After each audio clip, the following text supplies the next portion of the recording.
Hello everyone, this is Dr. Vishal Trivedi from Department of Biosciences and Bioengineering, IIT Guwahati, and in the demo video where the Banesh is going to discuss about the different aspect related to the chromatography system. In the demo what we have chosen the ActaPure M as a chromatography system, and we have discussed different aspects of the chromatography system in terms of the operation of the machine and as well as how you are getting the different output into the computer and how you can collect the fractions. In addition, the Banesh has also discussed about the different precautions what you have to take while you are performing the chromatography utilizing the ActaPure M. And I hope you will enjoy the demo and you will understand the different aspects related to the chromatography system. In this video, we will show you how to operate a FPLC instrument and the basic principle laying mechanism of how separation of the proteins using FPLC. FPLC nothing but fast protein liquid chromatography. We can say it is a derived version of HPLC. The main difference between HPLC and FPLC is FPLC can only be used for the separation of the proteins and sometimes small molecules also if we have columns available. But in HPLC we can use columns for separation of small molecules. Suppose if you have enantiomers, that also can be separated using HPLC. The columns what we will use for HPLC and FPLC also differs. In case of FPLC, we will use plastic columns, but in case of HPLC columns, we will use steel columns.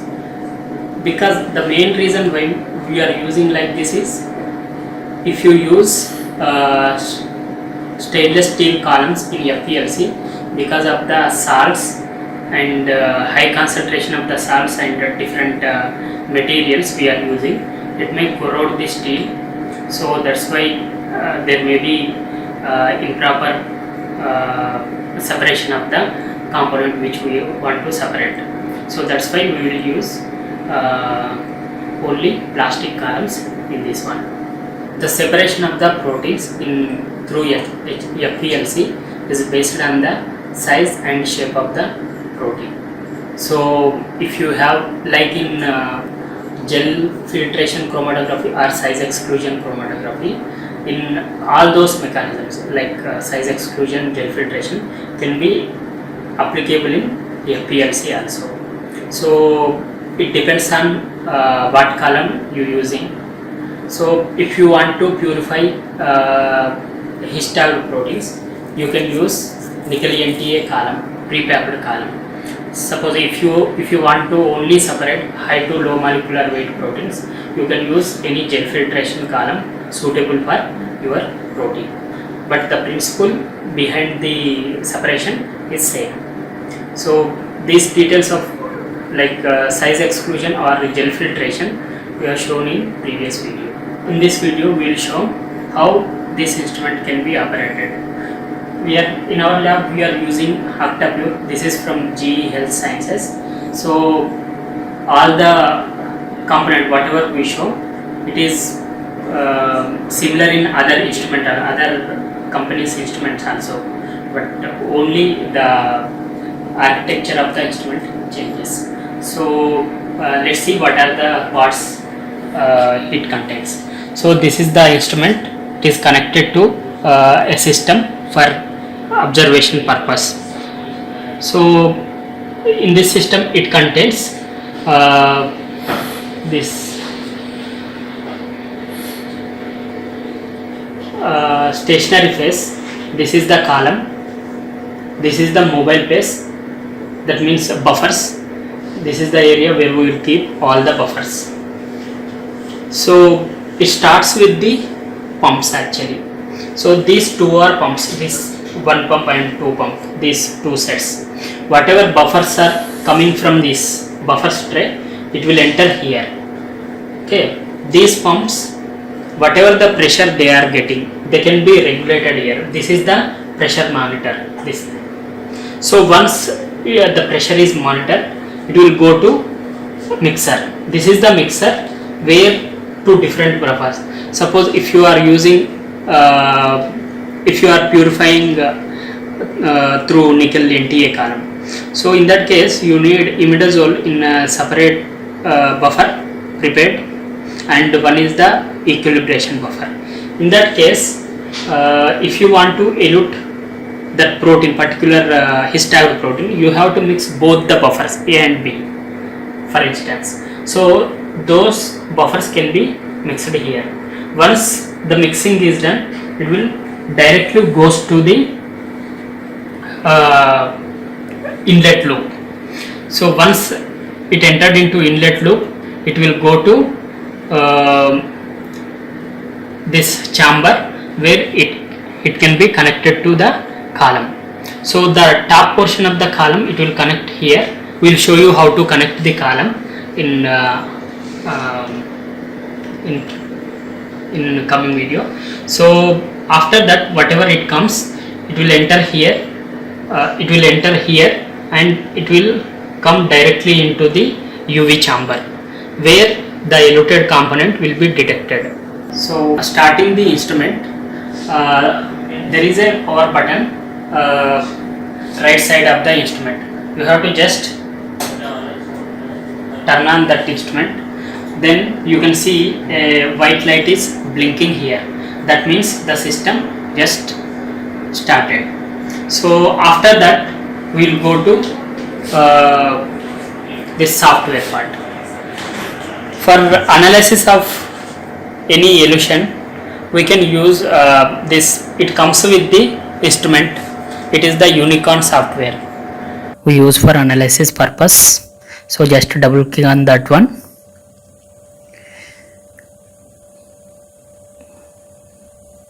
And it will take you to the software. So it will give you three pop-up windows. One is method editor, another one is system control, and evaluation classic. So this is system editor where you can see chromatograms, and the other one is evaluation classic where you can analyze your chromatogram. Just go for system control. The first thing we have to do is connect the instrument. So here you can see the connected instrument Octapure 25. So just say OK. Now it will connect the system. So this will give different we can change different commands using this software. Just go to manual, execute manual. So this is the manual instruction software or dialog box where you can change things. So here different parameters you can change through this pop-up window, like pumps, flow path, and various parameters such as monitors. Just go to pumps. So here you can change the system flow.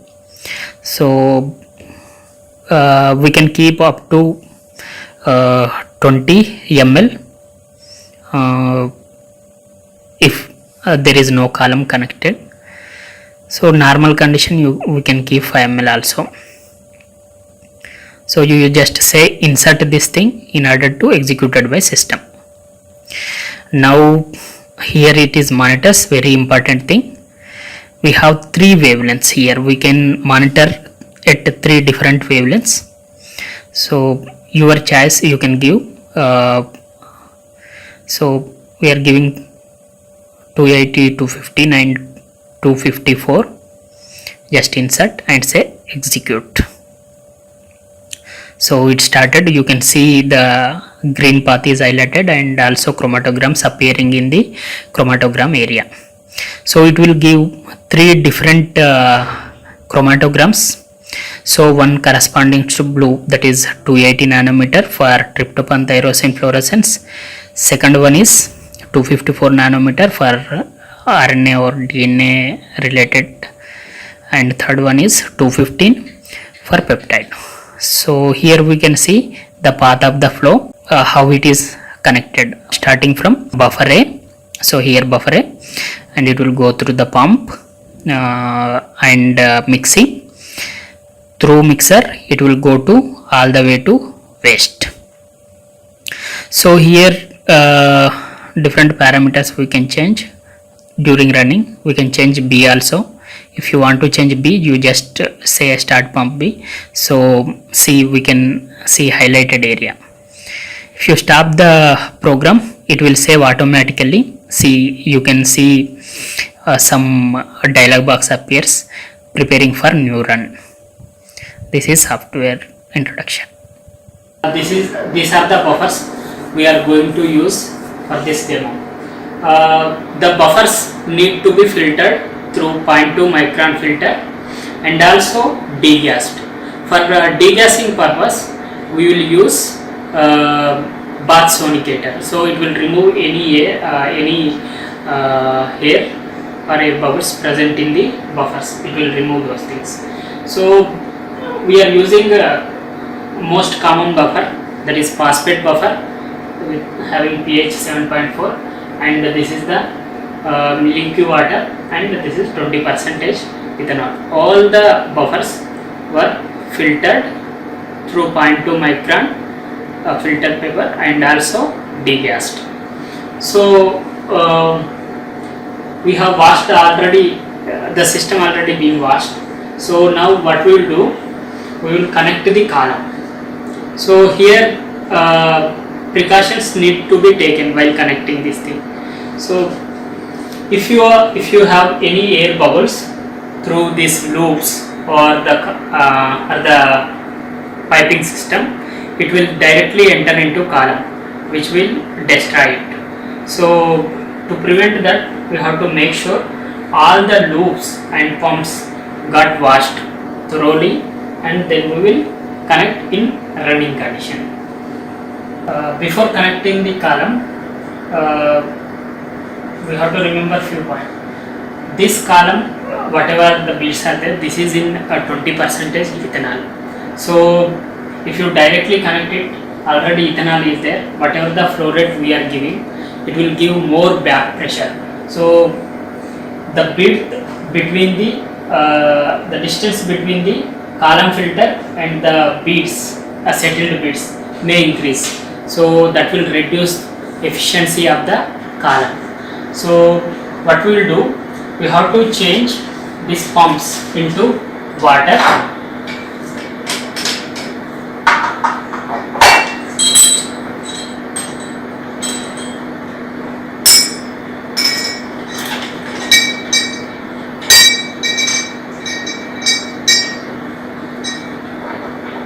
So we changed into water. Now we can connect it to the column. Here also some of the precautions need to be taken. If you are using chilled buffers, okay, suppose you need cold buffer, so that means you have to bring those all the components of the system to the temperature which you want to use for your purification.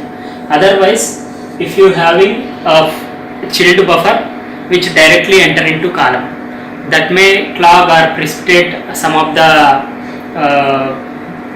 salts present in the buffer inside the column.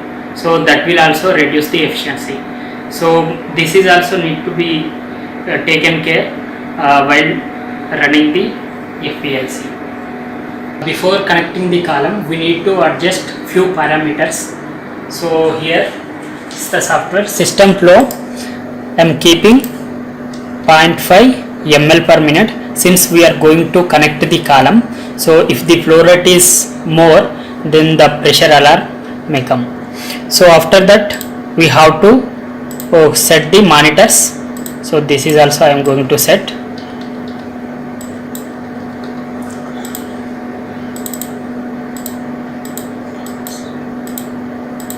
system flow 0.5 insert, and now we have to set alarms. At what pressure you need to get alarm. So I am keeping this 0.8 is fine. So once it is done, you can insert, then execute. So next, here this is the column connecting portion. So where here this is the upward portion where we have to connect with the column. Now we are not using column, so just we have to go to the column. We just click this one, column down flow. So from top to bottom, now you can see highlighted one. So you cannot directly connect to the column. First you have to fill the buffer or water in this loop so that there is no air bubbles. Just open the top of upside of the column. Okay, with this buffer itself you just directly connect. After connecting, you have to take out the lower portion of the column, otherwise it may burst also, but it is not the case, because if there is any high pressure, you will get alarm.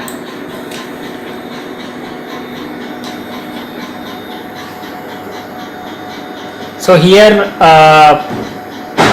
this is the bottom portion of the alarm. You can see the buffer here if the buffer is passing through the column.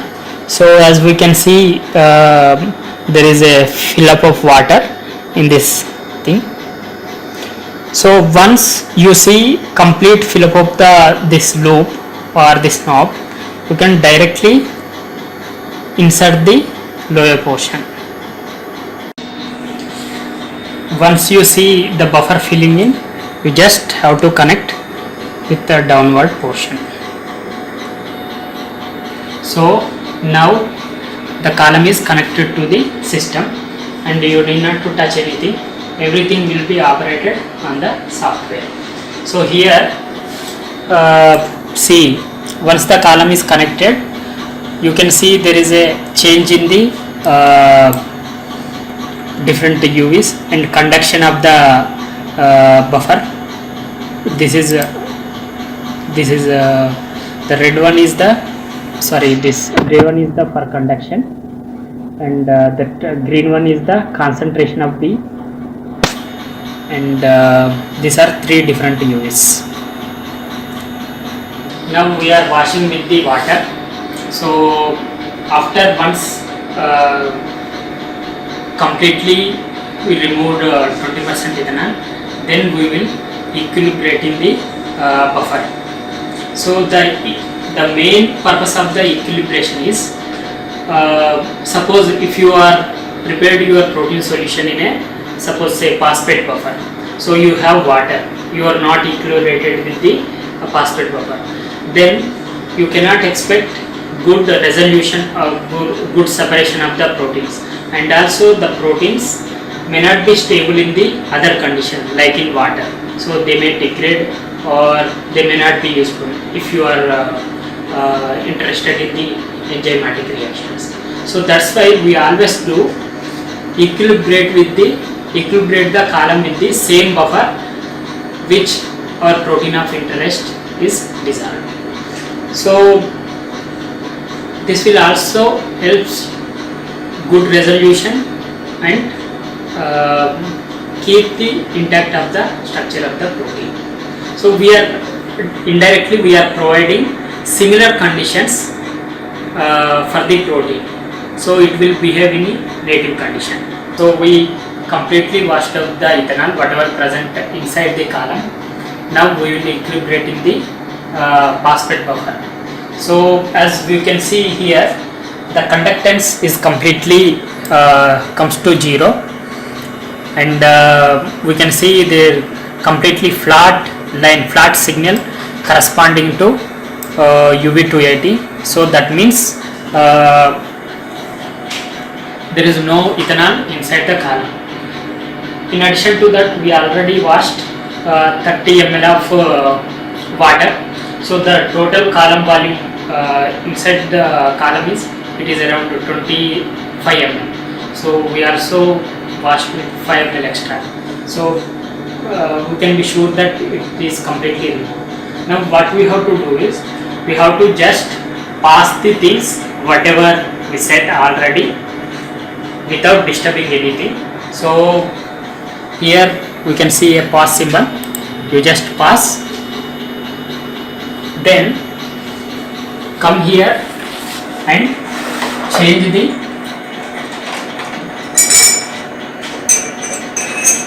pitch to buffer.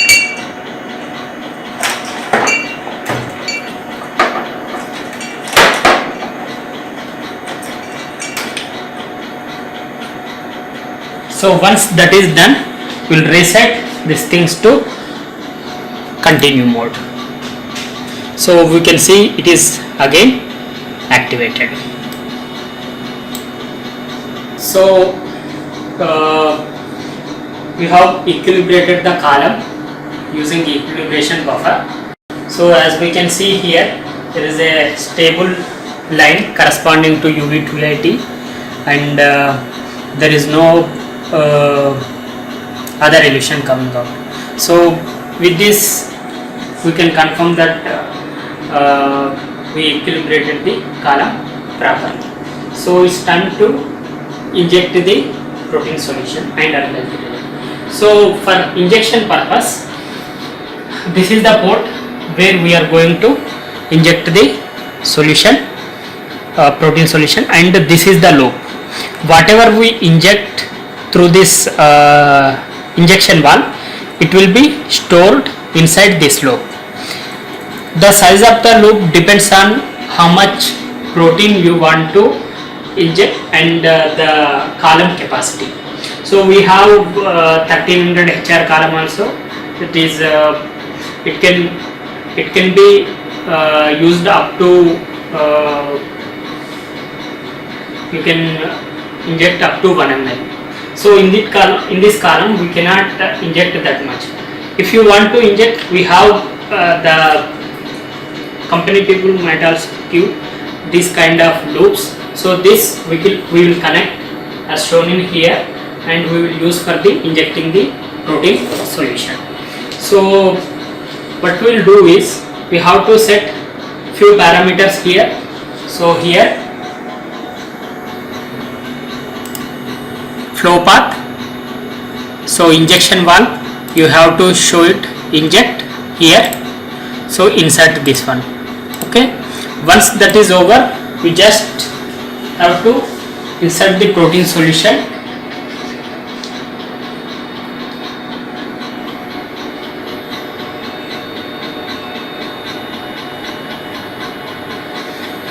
and execute the command. So as we can see here, the chromatogram here, the protein is eluted. So at 13 ml of retention volume. So if you want to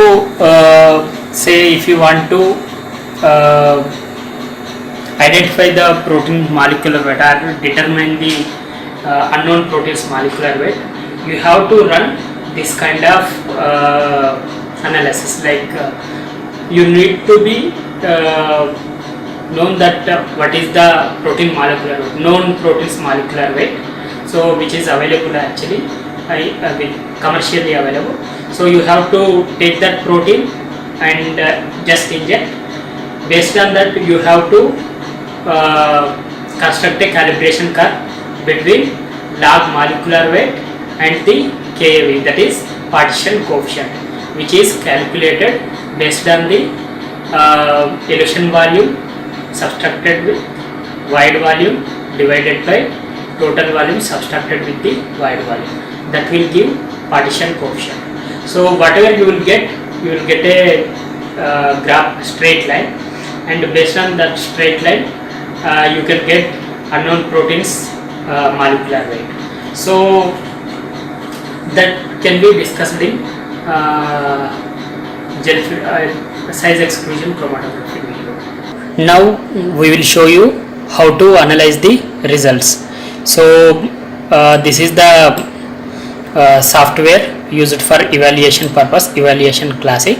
So you have to go to file, open chromatograms. So you have to locate where your file is kept. Just open that one and say OK. So here you are seeing so many things. This one corresponds to pressure and conductance. So you can customize the things like what you want to see in the chromatogram is only UV 280. So you just keep those things and remove all those things. Okay.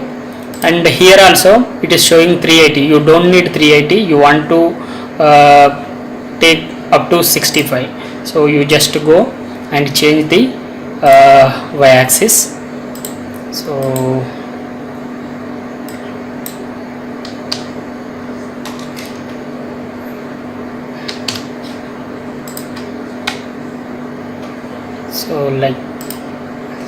you can see this is the chromatogram. Peak is very sharp. So you can also integrate the peaks. So this is UV 280 integration. So just say